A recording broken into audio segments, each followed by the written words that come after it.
हम अपना अधिकार मांगते, नहीं किसी से भीख मांगते, नहीं किसी से भीख मांगते। हम अपना अधिकार मांगते, नहीं किसी से भीख मांगते। हम अपना अधिकार मांगते। कौन बनाएगा हिंदुस्तान? भारत का मजदूर किसान, कौन बनाएगा हिंदुस्तान? भारत का मजदूर किसान, कौन बनाएगा हिंदुस्तान? भारत का मजदूर किसान।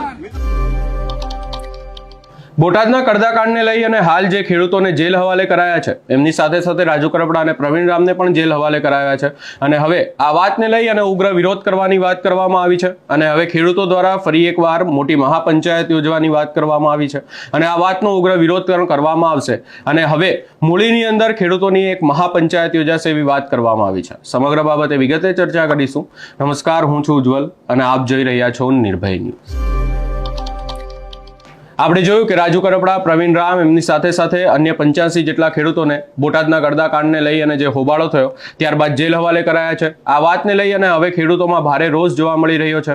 ખેડૂતો સતત આ વાતને લઈ અને તંત્ર સામે આક્રોશ બતાવી રહ્યા છે, વિરોધ કરી રહ્યા છે, અનેક સવાલો ઊભા કરી રહ્યા છે અને હવે ખેડૂતો દ્વારા મૂળી ગામમાં એક મોટી મહાપંચાયત યોજવાની વાત કરવામાં આવી છે અને જે રીતે ખોટી રીતે એવી વાત કરવામાં આવી છે કે આ ખેડૂતો રાજુ કરપડા અને પ્રવીણ રામને ખોટી રીતે જેલ હવાલે કરવામાં આવ્યા છે। જાણી જોઈ અને ખેડૂતોનો અવાજ દબાવવા માટે એમને જેલ હવાલે કરાવવામાં આવ્યા છે એવી વાત કરવામાં આવી છે અને હવે આ વાતનો 27 તારીખે, હવે જે આ મહિનાની આગામી 27 તારીખે છે એ 27 તારીખે આ વાતનો ઉગ્ર વિરોધ કરવામાં આવશે એવી ચીમકી ખેડૂતો દ્વારા ઉચ્ચારવામાં આવી છે।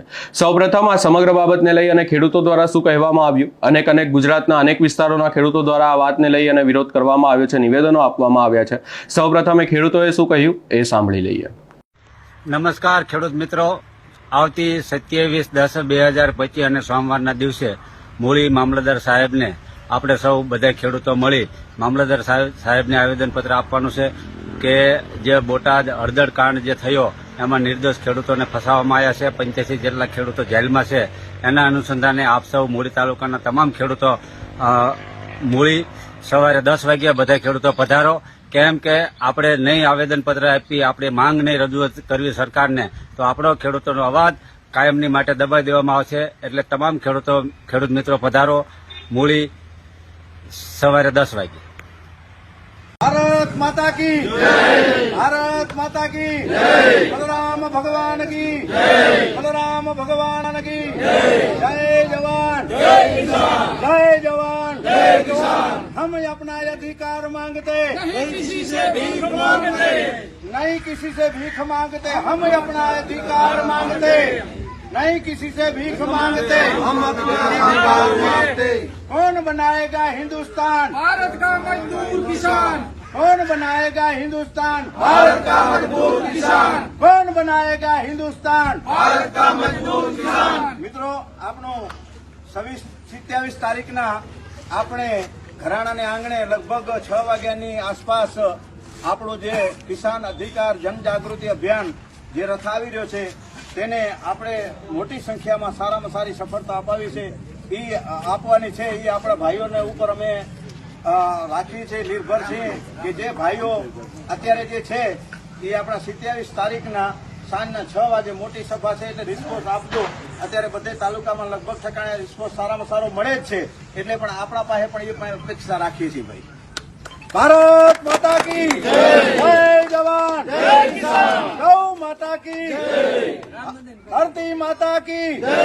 આપણા રામ મંદિરે 6 વાગે ઘરાણે ભેગું થવાનું છે 27 તારીખના।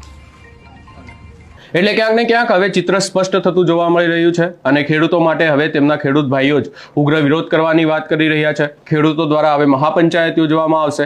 મૂળી ગામમાં જે છે 27 તારીખે મોટી મહાપંચાયત યોજવાની વાત કરવામાં આવી છે।